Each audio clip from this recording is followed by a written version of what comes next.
નમસ્કાર વિદ્યાર્થી મિત્રો, સક્સેસ એજ્યુકેશન એકેડમીની અંદર હું સુશીલ કલસરિયા આપનું હાર્દિક સ્વાગત કરું છું। હવે વિદ્યાર્થી મિત્રો, ગયા વિડીયોની વાત કરીએ બરાબર। સૌથી પહેલાં એની પહેલાં આપણે વાત કરવાની છે આજના વિડીયો વિશેની અમુક ટોપિકની બરાબર, જે મહત્ત્વની વાત છે। હવે આજનો વિડીયો સ્પેશિયલી ઇંગ્લિશ મીડિયમના સ્ટુડન્ટ્સ માટે બનાવવામાં આવેલો છે। This video is only for special English medium students. એટલા માટે આજનો જે વિડીયો છે એ આખો વિડીયો આપણે हिंदी में समझीशू। ओके, तो चलिए सबसे पहले शुरू करते हैं कि लास्ट वीडियो में हमने देखा था कि बीए के लास्ट वीडियो जो था उसमें हमने केस स्टडी के बारे में गुजराती में बात की थी, ठीक है। लेकिन आज का वीडियो स्पेशली इंग्लिश मीडियम के स्टूडेंट्स के लिए है, जिसमें हम पूरा जो केस स्टडी है कैसे लिखनी है, किस तरह से हमें केस स्टडी में क्या करना होता है, केस स्टडी किसे कहते हैं, वो सारी बातें समझेंगे। ओके, और इसके साथ ही हम ये भी जानेंगे कि केस स्टडी में आपको कौन कौन सी बातें ध्यान में रखनी है और कैसे पता चलता है कि आपका जो केस स्टडी है वो कौन से चैप्टर का है और कैसे पता चलेगा कि आपको कौन से क्वेश्चन का कैसे आंसर देना, ठीक है। तो चलिए शुरू करते हैं। लेकिन उससे पहले कि ये जो केस स्टडी हमने यहाँ लिखी है और वो ऑलरेडी गुजराती में है, अगर आपका कोई गुजराती मीडियम का फ्रेंड हो जिसे ये समझ में नहीं आ रहा है या गुजराती में समझना है, तो उसके वीडियो की लिंक भी आपको नीचे मिल जाएगी। साथ ही अगर अब तक आप में से किसी भी स्टूडेंट्स ने किसी भी जो नए हैं या पुराने हैं, जिन्होंने अभी तक जो बीए है, ठीक है, फिर एमलो है, ऑडिटिंग है, इको है, इन सारे जो सब्जेक्ट्स है इनके मोस्ट एमपी लॉन्ग और शॉर्ट क्वेश्चंस अभी तक नहीं लिए हैं, तो वो नीचे जो डिस्क्रिप्शन है उसमें आपको वीडियो की लिंक मिल जाएंगी। उसमें इंग्लिश और गुजराती दोनों मीडियम के स्टूडेंट्स के लिए हमने वीडियो बना के रखा है, ठीक है। तो चलिए शुरू करते हैं। सबसे पहले यहाँ केस स्टडी आपको पूरी तरह से दी है, लेकिन इससे ये शुरू करने से पहले हम ये समझ लेंगे कि केस स्टडी कहते किसे है, ठीक है। मान लो आपको केस स्टडी दी हुई है लेकिन आपको यही नहीं पता कि केस स्टडी में करना क्या होता है और केस स्टडी किसे कहते हैं, तो आप लिख ही नहीं पाओगे, ठीक है ना। तो इसलिए हमारे लिए ये जानना बहुत ज़रूरी है कि केस स्टडी कहते किसे हैं। तो सबसे पहले हम वो समझेंगे। केस स्टडी का मतलब होता है कि आपको कोई एक पर्टिकुलर सिचुएशन दी गई होती है, जिसके हिसाब से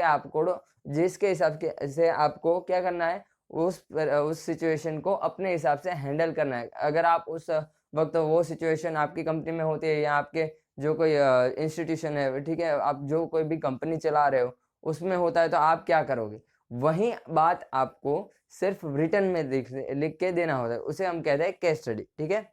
और वही जो केस स्टडी है उसी में आपको पूरा आंसर दिया हुआ था, ठीक है। जो आपको नॉर्मल बात है, आपको कोई अब अगर आप कोई बिजनेस कर रहे हो तो आपको पता होता है कि आपको कैसे कब क्या करना है। तो वही बात अगर ये बिजनेस आपका होता और आपके बिजनेस में इस तरह की सिचुएशन होती है, तो आप क्या करोगे, वही बात हमको यहाँ पे आंसर जो हमको क्वेश्चन दिए गए हैं उसका सिर्फ आंसर देना है, उसे हम कहते हैं केस स्टडी, ठीक है। अब बात करते हैं केस स्टडी के बारे में, यहाँ जो हमने लिखी हुई है।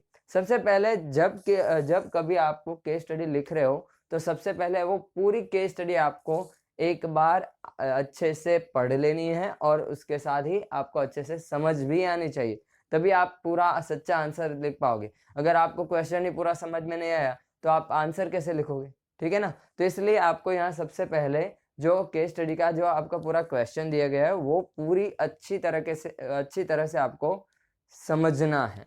और इसीलिए ये क्वेश्चन समझने के लिए हमें सबसे पहले ये बात जो है, ये पूरी केस स्टडी का जो हमें सिचुएशन दी गई है, ठीक है, केस स्टडी में वो सिचुएशन आपको पढ़ना है और समझना ज़रूरी है, तभी आप उस क्वेश्चन को समझ पाओगे। ये क्वेश्चन किस बात से रिलेटेड है और इसमें कैसे क्या करना होगा, वो सारी बातें।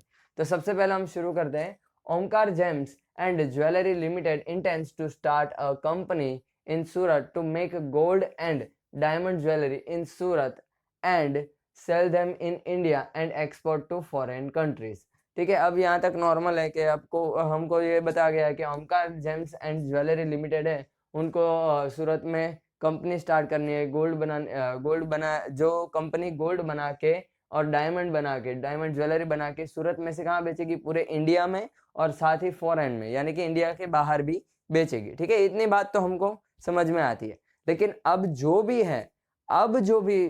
बात समझाने जा रहा हूँ वो ध्यान से समझिएगा, ठीक है, क्योंकि जो कुछ भी अब यहीं से शुरू होता है। अब देखो यहाँ पे दिया गया है the rate of return on capital employed in this industry is 25%। ठीक है, अब कंपनी में जितना पैसा आप डालोगे उसमें से 25% आपको किस तरह से मिलेगा, आपको प्रॉफिट के रूप में, रिटर्न में मिलेगा। ठीक है, तो यही बात आपको यहाँ दी गई है। लेकिन कई बार हम इस क्वेश्चन को उल्टी तरीके से समझ लेते हैं, हमको पूरी अच्छी तरीके से समझ में नहीं आता, उल्टी तरीके से समझ लेते हो तो मतलब पूरा आंसर आपका चेंज हो जाएगा। ठीक है, इसलिए आगे क्या दिया हुआ है, the company requires ₹200 crore to purchase fixed assets and, याद रखिएगा यहाँ पे आपको नंबर भी देखने हैं। ठीक है, ये पूरा क्वेश्चन किस हिसाब से आप किस हिसाब से है, आपको पूरी तरह से वो एनालाइज करना है, उसके बाद ही आप समझ पाओगे कि क्वेश्चन किस बात का है और कैसे जवाब देना है। ठीक है, यहाँ पे लिखा है the company requires ₹200 crore, amount बहुत बड़ा है। ठीक है, इसलिए यहाँ पूरी तरीके से ध्यान रखना जरूरी है। तो purchase fixed assets and ₹800 crore. ठीक है, यहाँ पे दो अमाउंट दिए गए, किस किस बात के, वो बाद में देखिए पहले पूरा सेंटेंस कर लेते हैं। ठीक है, एज वर्किंग कैपिटल। ठीक है, आप फिक्स्ड असेट्स खरीदने के लिए, हमें जो कोई भी है असेट्स खरीदने के लिए, फिक्स्ड असेट्स खरीदने के लिए हमें कितने रुपए चाहिए कंपनी को, हमें यानी कि कंपनी को 200 करोड़। ठीक है, और वर्किंग कैपिटल जो जिसे हम गुजराती में कहते हैं कार्यशील मूडी, ठीक है, वो खरीदने के लिए हमें कितने रुपए चाहिए, तो चाहिए हमको 800 करोड़ रुपए। टोटल मिला के होते हैं 1000 करोड़, मतलब अमाउंट बहुत बड़ा है। ठीक है, अब यहाँ आगे पढ़ते हैं। For this purpose it is considering various sources of finance, और यही जो हमारा पर्पस है उसे कंप्लीट करने के लिए बहुत अलग अलग तरीके के जो फाइनेंशियल हम कहते हैं ना वेरियस सोर्सेस है। ठीक है, वहां से कंपनी क्या कर रही है, पैसा निकालना चाहती है। अभी presently bond prevails in stock market and the company can issue equity and preference shares.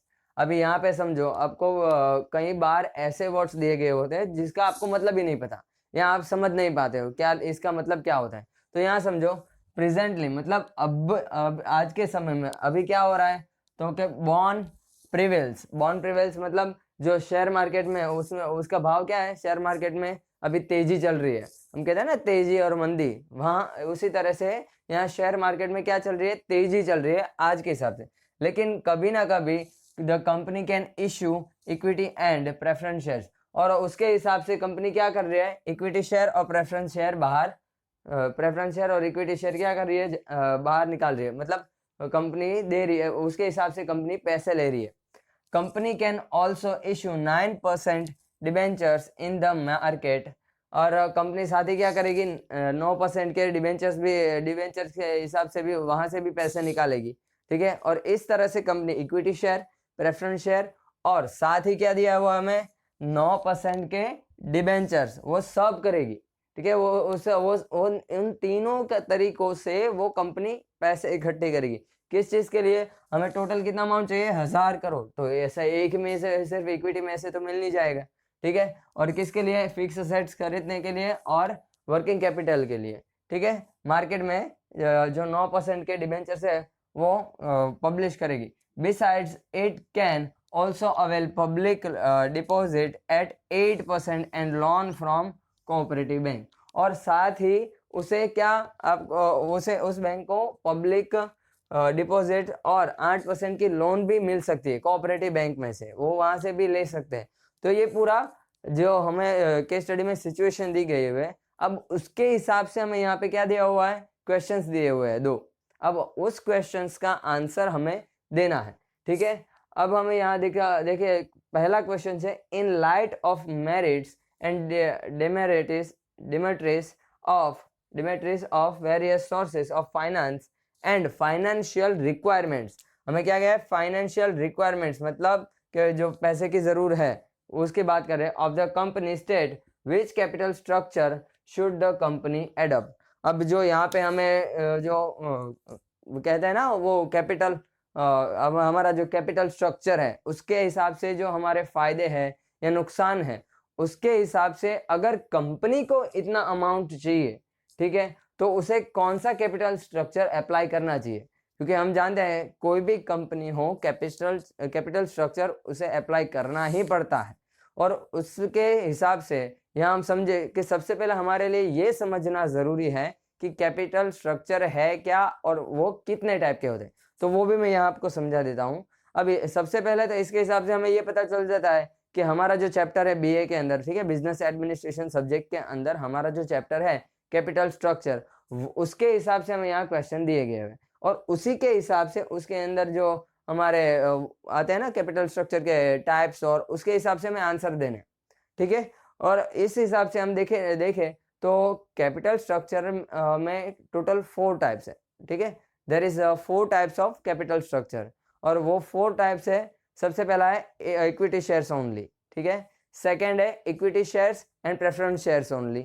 तीसरा है equity shares and debentures only. और चौथा है equity shares, preference shares and debentures, ठीक है। अब ये चारों जो टाइप है, ये चारों टाइप किस चीज के है?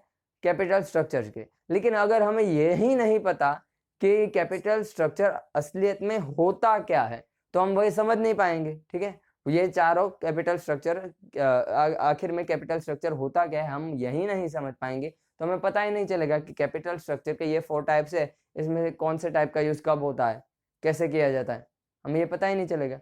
तो सबसे पहले ये समझते हैं कि कैपिटल स्ट्रक्चर होता क्या है।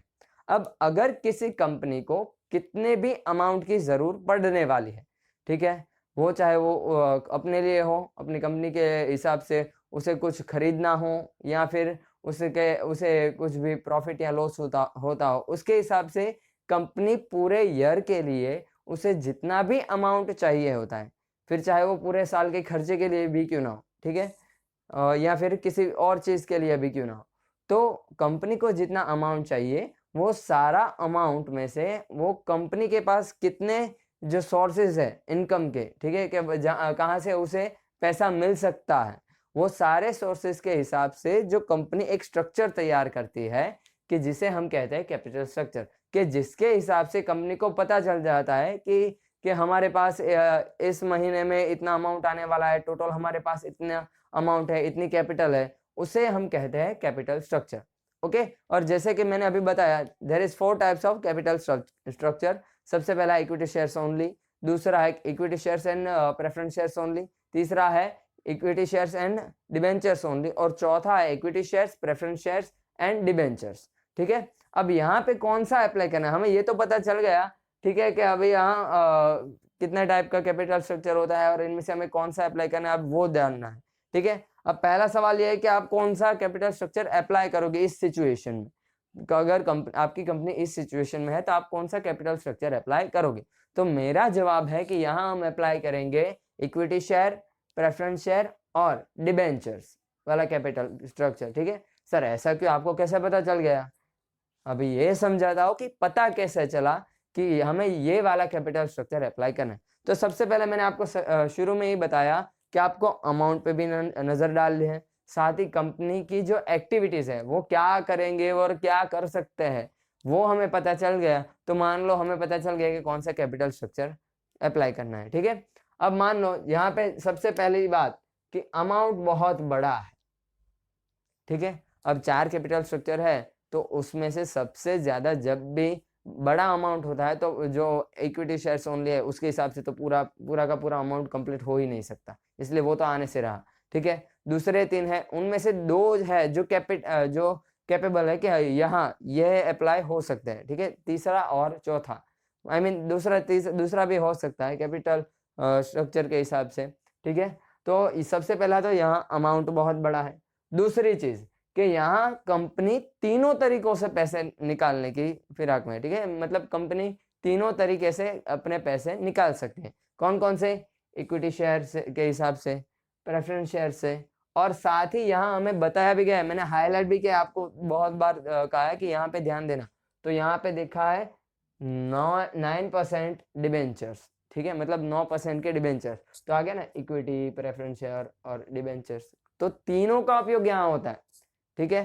तो इसलिए यहाँ पे कौन सा आएगा कि हमें कौन सा कैपिटल स्ट्रक्चर अप्लाई करना चाहिए, तो है equity share, preference share and debentures only वाला कैपिटल स्ट्रक्चर हमें अप्लाई करना चाहिए, बराबर। अब यहाँ पे बात होती है कि हमें सर आंसर लिखना है तो कैसे लिखना है, ये तो हमें क्वेश्चन दे दिया आपने, आंसर भी बता दे, लेकिन हमें लिखना ही नहीं आता तो हम कैसे लिखेंगे, ठीक है। तो वो समझो, इन लाइट ऑफ, अब यहाँ पे आंसर बता रहा हूँ कि आंसर आपको कैसे लिखना है। In light of merits and demerits of various sources of finance and financial requirements of the company state, which की जगह आपको कौन सा लिखना है, कंपनी स्टेट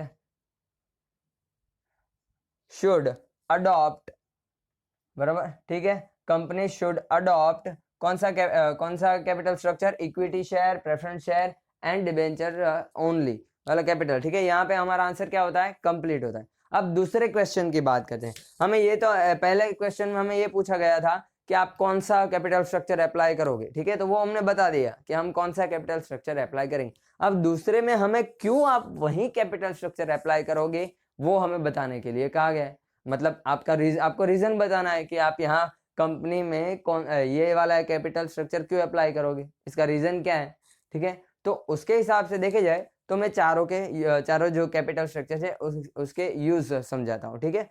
जब भी कंपनी को छोटे अमाउंट की जरूरत होती है तब वो कौन सा कैपिटल स्ट्रक्चर अप्लाई करते हैं, इक्विटी शेयर्स ओनली, जिसमें से कंपनी को ज्यादातर इक्विटी शेयर्स सिर्फ पब्लिश करने से उसका अमाउंट है उसे जितना अमाउंट है उतना उनको मिल जाता है। तो उस हिसाब से आता है छोटे बिजनेसेस के लिए कौन सा, जब उनको जो कैपिटल चाहिए, ठीक है, उसका अमाउंट क्या होता है, छोटा होता है। तब दूसरा आता है इक्विटी शेयर्स और प्रेफरेंस शेयर्स ओनली।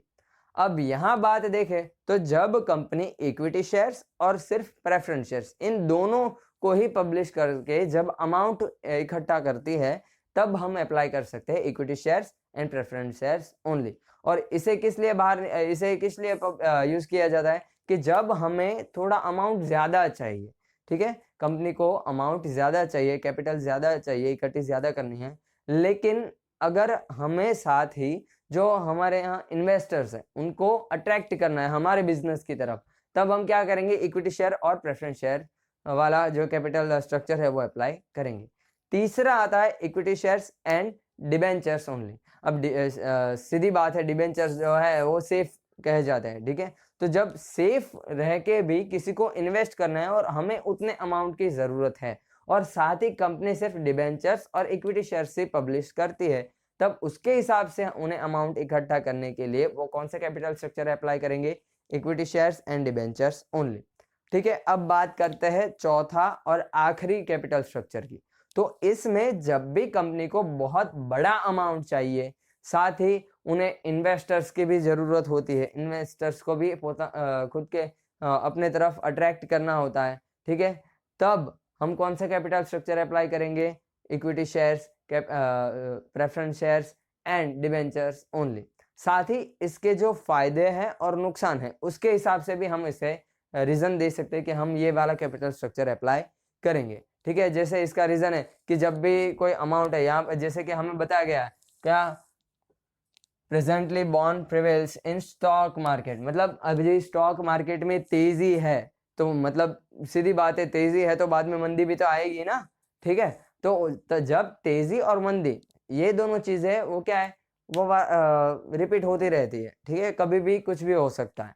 तो उसके हिसाब से कंपनी को बहुत ज्यादा लॉसेस हो सकते हैं, क्योंकि अगर कंपनी स्टेबल कैपिटल स्ट्रक्चर के हिसाब से, कंपनी उस हिसाब से कि कभी भी तेजी हो सकती है, कभी भी मंदी आ सकती है, ठीक है, और साथ ही कंपनी को जो अमाउंट चाहिए वो भी ज्यादा है, तो इन दोनों बातों को मिक्स करके अगर आप देखें तो कंपनी ज्यादातर नुकसान में हो सकती है कि अगर उसे जो कैपिटल स्ट्रक्चर ऐसा अप्लाई ना किया गया हो कि जिससे कंपनी को कभी भी कोई भी तकलीफ ना हो और ज्यादातर वो अपने हिसाब से उसे चेंज ना कर सके, पूरे साल के लिए एक जैसा ही कैपिटल स्ट्रक्चर रहे तो कंपनी को लॉस हो सकता है, ठीक है। और इसलिए जब कंपनी को बड़ा अमाउंट चाहिए, साथ ही इस तरह की सिचुएशन पैदा होती है कि भाई स्टॉक मार्केट में अभी तेजी है या मंदी है, ठीक है, तो उसके हिसाब से, और साथ ही जब कंपनी को पूरे साल के दरमियान अपना जो कैपिटल स्ट्रक्चर है वो चेंज करना पड़ता हो, किसके हिसाब से, तेजी मंदी के हिसाब से या और कोई सिचुएशन के हिसाब से,